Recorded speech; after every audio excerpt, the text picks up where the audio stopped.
Look at this beauty. 18 megapixels, digital lens, 2.7 inch LCD. Yes!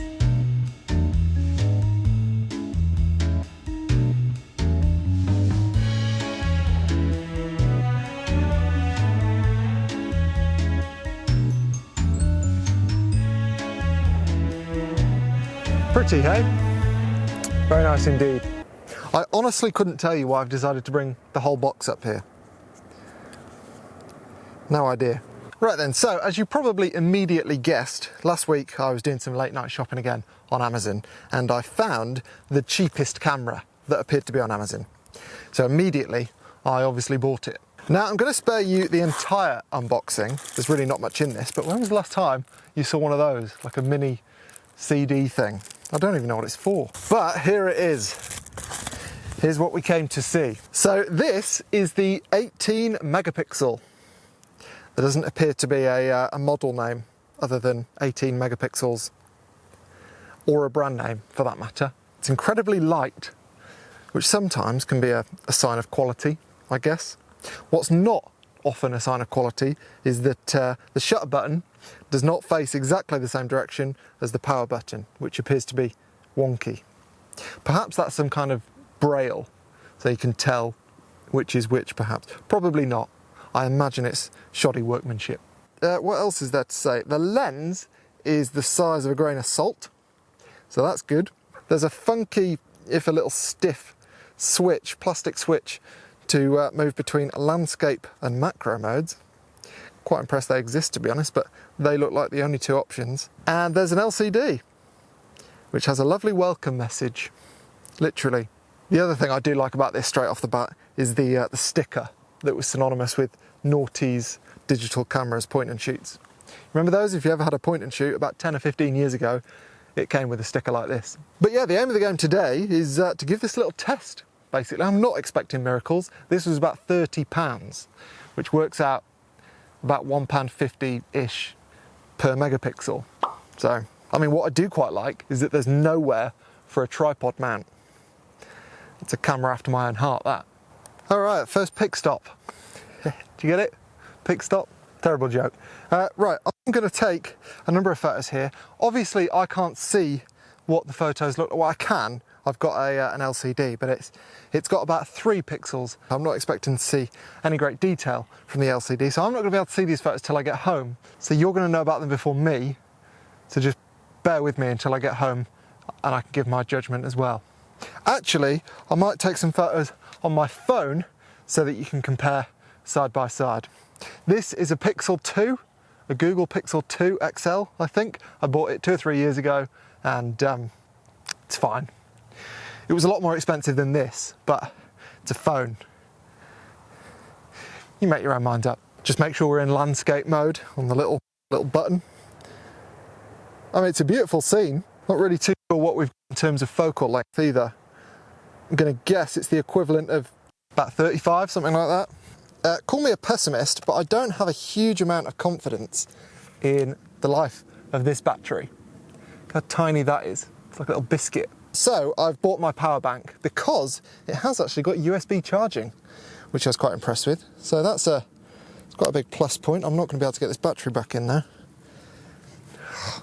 Should have practiced this. Basically, it seems like you need the dexterity of a mouse. We're in. Also, I don't think I've said yet, this is Wales, Snowdonia, the Ogwen Valley to be completely exact. And Emily and I are in the process of buying a house about half an hour from here.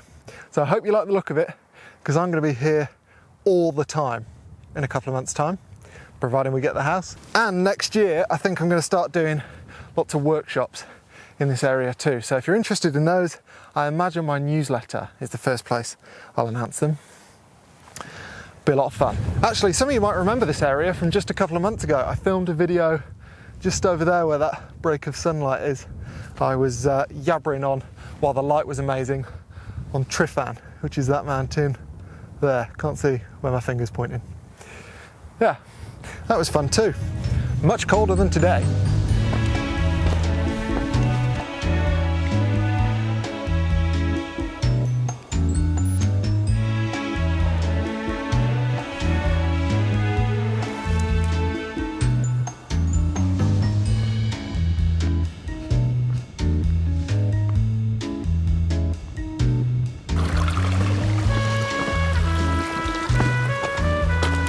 Sun's out in Wales. Who'd have thought it? Lovely stuff. I saw a sheep down here and I'd like to get a photo of a sheep with this camera, so shouldn't be too much to ask in Wales, but can't see where it's gone. And the sheep round here, they're like mountain goats. They just leap over rocks and stuff, which I can't do as well. Have to wait. Also, I should probably say that I am taking photos with my G9 today as well. I'm not going to come out on a day like this in these mountains and not take photos with my actual camera. So if I've got any good ones, here's a selection.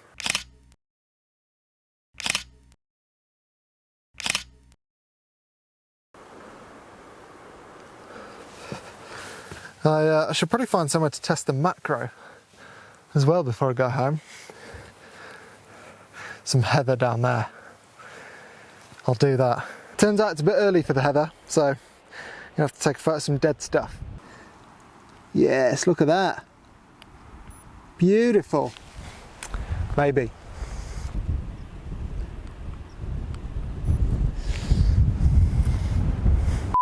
It's rubbish. Absolutely naff, this. It's a toy, essentially. Which most of you probably guessed it would be. I didn't. I think even as a full-time photographer, I was lured into the whole 18 megapixel thing. It's quite embarrassing, really, that a professional photographer would think a camera's going to be better than it actually is just because it's got quite a few megapixels. Idiot. And I think the most annoying thing about this is it could probably be a lot more usable if they hadn't spent money on trying to cram 18 megapixels into a tiny, tiny sensor, and they'd spent a little bit more money on a lens that could resolve half of the resolution that this camera actually has. I think then the camera might actually be much more usable and produce images that you'd actually like to see somewhere than this does, but as it stands it doesn't. Which you might not be able to tell on YouTube because of YouTube compression. I mean, even good images look rubbish on YouTube, but take my word for it, these photos are rubbish. And the difference between photos from this and photos from a 2-year-old phone is vast. Granted, the phone was about 20 times more expensive when I bought it 2 years ago, but it's also a phone. And I would suggest that if you were thinking of buying one of these or another very cheap camera, I think you're better off putting that money towards a second, third, fourth or fifth hand smartphone that was built in the last 10 or 12 years. I think if you do that, you'll get much better image quality than you'd get from something like this. Unfortunately, this is basically a toy. That said, it does act as a very good reminder that clearly I need that megapixels aren't everything. And I mean, the whole point of having loads of megapixels is so that you can print big, but I wouldn't print the size of a postage stamp with one of these. Anyway, there goes another fairly pointless review, but maybe that's good consumer advice. You now know that you definitely shouldn't buy one of these. Don't buy an 18 megapixels. Anyway, thank you for watching, and thank you also to today's video sponsor, NordVPN. So I've been using NordVPN for a while now, and well, up until the last probably 4 or 5 months, I was using it mostly for when I was traveling. So when I was in airports or cafes or hotels, basically anywhere where I wasn't using my own internet connection, having the added security of using a good VPN gives you huge peace of mind, particularly when, like me, your entire business is online. And knowing that I've got something in place that can keep me and my data secure while I'm in public is a big thing for me. However, over the past probably 4 or 5 months, I've been using it mostly to, well, look at Netflix in other countries. So I mean, there's loads of content on UK Netflix, but did you know just how much content Japanese Netflix has? Loads! So yeah, I've got a lot to get through, and if you would like to check out Japanese Netflix or any other Netflix, or just have a bit of extra online security, you can go to nordvpn.com/JamesPopsys and use the code JamesPopsys for 70% off your first 3 years plus 1 month free. And there's a 30-day money-back guarantee, so there's no risk to your purchase. Check it out, I absolutely love it. Hopefully you will too. Anyway, again, thank you for watching, and next week I'll probably not be reviewing something quite as pointless. It probably won't be a review at all, to be honest. I'll see you then.